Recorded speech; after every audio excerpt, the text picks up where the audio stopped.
கொழிக்குது செல்வம் கொழிக்குது செய்தொழில் செழிக்குதம்மா. சிந்தை மகிழுதன் சிந்தை மகிழுது செல்வாக்கு பெருகுதம்மா. வாழ்வில் செல்வாக்கு பெருகுதம்மா.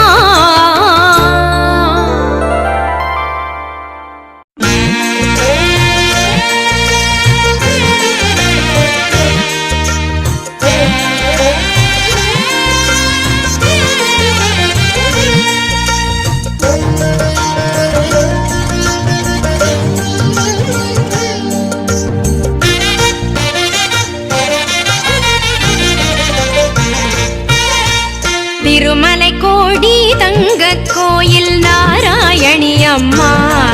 உன் குருவடி பாதம் சரணமடைந்தேன் குறைகள் இல்லை அம்மா.